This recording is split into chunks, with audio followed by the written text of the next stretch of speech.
नमस्कार दोस्तों, आज की इस कहानी में मैं आपको ये बताऊंगा कि भगवान श्री कृष्ण का नाम दामोदर कैसे पड़ा।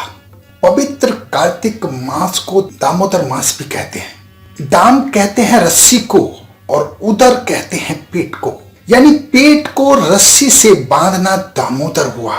इस महीने में माता यशोदा ने देवकी नंदन श्री कृष्ण भगवान को पेट के बल रस्सी से बांधकर उखल से बांध दिया था, इसीलिए उनका नाम दामोदर पड़ा।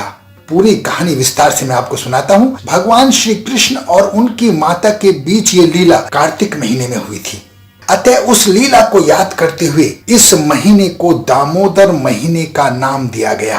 ब्रज में सुबह सुबह गोपियां दही मंथन किया करती थी और उनके मन में ये भाव होता था कि कृष्ण के दर्शन हो जाएं, किसी तरह भी कृष्ण को मक्खन खिलाने को मिल जाए, दही खिलाने को मिल जाए। बस भगवान उनकी इच्छा पूरी करने के लिए सारे खेल रचाते हुए, नटखट नाच करते हुए वो छलिया उनसे माखन खाने चले जाते थे।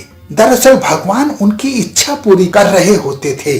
भक्त की इच्छा पूरी करने के लिए भगवान क्या क्या करते थे, दूर दूर दही और मक्खन लेने पहुंच जाते थे। ठीकों पर जो मक्खन और दही रखा रहता था, अपने मित्रों के साथ उसे लूट लिया करते थे। लेकिन उद्देश्य यही होता था कि उन गोपियों को, उन गांव वालों को, उन ब्रजवासियों को आनंद मिले, उनकी इच्छा पूरी हो, उन्हें भगवान के दर्शन हो जाए। गोपियां इससे बहुत आनंदित होती थी और बहाने बनाकर यशोदा के पास चली जाती थी ताकि वो भगवान के दर्शन कर सके। भगवान की शिकायत करती थी, उन्हें अच्छा लगता था क्योंकि वो अपने भगवान के दर्शन करने जाती थी। बोलती थी, इन्होंने मेरा दूध मक्खन लूट लिया, इन्होंने मेरे मटकी फोड़ दी, इन्होंने ये कर दिया, उन्होंने वो कर दिया। इस पर माता यशोदा भगवान को बहुत डांटती थी, परेशान हो जाती थी कि हमारे घर में मक्खन की क्या कमी है, हमारे घर में दूध की क्या कमी है, हमारे घर में दही की क्या कमी है, तो दूसरों के घर क्यों जाता है। इस पर भगवान सिर्फ मुस्कुरा देते थे क्योंकि असली वजह तो भगवान जानते थे। एक बार की बात है, माता यशोदा भगवान को दूध पिला रही थी। दूध पिलाते पिलाते उन्हें याद आया कि मैंने रसोई घर में तो दूध चूल्हे पर चढ़ा रखा है, कहीं वो उबल ना गया हो। तब वो श्री कृष्ण को गोदी से उतारकर उस उबलते हुए दूध को उतारने के लिए रसोई घर में चली गई। इस पर भगवान श्री कृष्ण ने अपनी रोष लीला प्रकट की। मन ही मन बोलने लगे कि मेरा पेट अभी नहीं भरा है, मैया मुझे छोड़कर क्यों चली गई है। बस फिर क्या था, भगवान ने सारा दही माखन सब मिट्टी के बर्तन उठाकर पटक दिए, तोड़ दिए और सारे कमरे में दही दूध बिखर गया।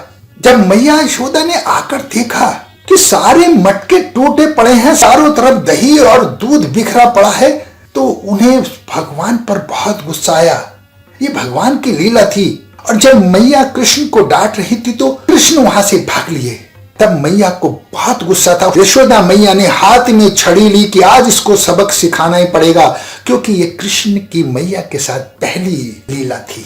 अब छड़ी उठाए मां यशोदा कृष्ण के पीछे भाग रही थी तो निश्चय ही सर्वशक्तिमान अनंत श्री कृष्ण भगवान अगर अपने आप को ना चाहें कि मुझे कोई पकड़ ले तो कोई पकड़ नहीं सकता। अगर वो चाहे कि मुझे कोई जान ना ले तो कोई जान नहीं सकता।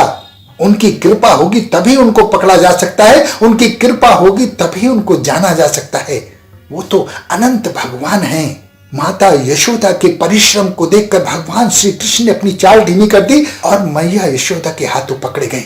अब मैया यशोदा ने गुस्से में उन्हें उसी ओखल से बांधने की कोशिश की जिस ओखल पर उन्होंने दही दूध गिरा दिया था।